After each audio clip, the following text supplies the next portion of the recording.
Hello everyone, welcome to success with Rai academy. अभी हाल ही में अंगोला कंट्री ने ओपेक से अलग होने का डिसीजन लिया है और लगातार कई देश ओपेक से अपने आप को अलग करते जा रहे हैं, जो कि ओपेक संगठन के लिए अच्छे संकेत नहीं माने जा रहे हैं। ये सारा जो कवायद है वो अभी हमास और इजराइल युद्ध और उसके बाद रूस और यूक्रेन युद्ध की वजह से माना जा रहा है। तो आज के इस वीडियो में हम ओपेक के बारे में जानेंगे और अंगोला क्यों अलग हुआ है इसके बारे में जानेंगे। तो वीडियो की शुरुआत में सबसे पहले हम आपको ओपेक के बारे में बताते हैं, जिसका फुल फॉर्म है organization of the petroleum exporting countries.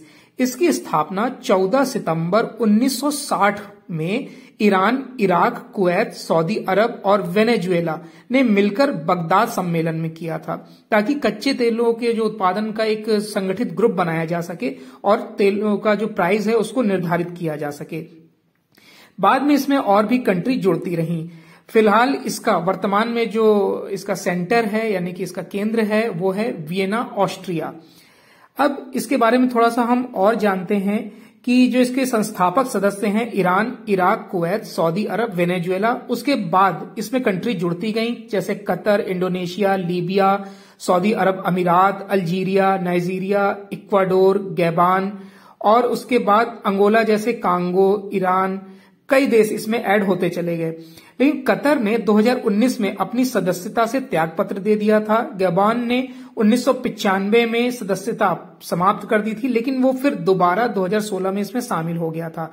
अब अंगोला जो इसमें अलग हुआ है वो 2007 में इसमें शामिल हुआ था और वो फिर से इससे अलग हो गया है और इसकी कवायद जून से ही मानी जा रही थी कि ये अलग होने वाला है। तो अब हम ये जानते हैं, जैसे आपने जान लिया कि ओपेक जो है वो कच्चे तेल उत्पादक राष्ट्रों का एक समूह है जो प्राइस तय करता है, कितने दिन में कितना किसको सप्लाई करना है, तो एक संगठन है। अब हम आते हैं अंगोला पर कि जो अफ्रीकी देश है वो दूसरा सबसे बड़ा तेल उत्पादक देश है अफ्रीका का, और उसने जो बाहर निकलने की घोषणा की है उससे हालांकि ओपेक को बहुत बड़ा प्रभाव नहीं पड़ेगा, क्योंकि पूरे ओपेक से जो निर्यात होता है उसका सिर्फ 2% उत्पादन अंगोला करता है। अगर हम बात करें अंगोला की तो ये 2007 में ओपेक का सदस्य बना था और अपनी उत्पादन आधार रेखा को कम करने पर यह असहमत था।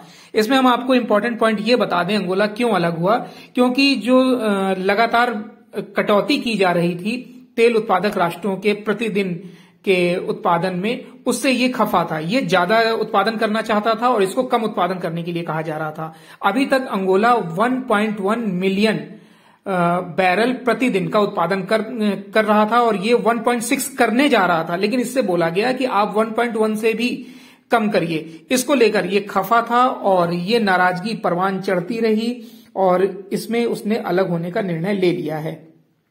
जून में अंगोला ओपेक बैठक से बाहर चला गया था, लेकिन बाद में नाइजीरिया और कांगो गणराज्य के साथ एक स्वतंत्र तीसरे पक्ष द्वारा अपने उत्पादन बेस लाइन की समीक्षा करने पर वो सहमत हो गया था कि चलो ठीक है, डिस्कस कर लेते हैं। लेकिन समीक्षा के परिणाम स्वरूप नवंबर में जो बैठक हुई उसमें वो मीटिंग से पूरी तरीके से बाहर आ गया और 2024 में यानी 1 जनवरी 2024 से उसने अपने आप को बाहर रखने की घोषणा कर दी है।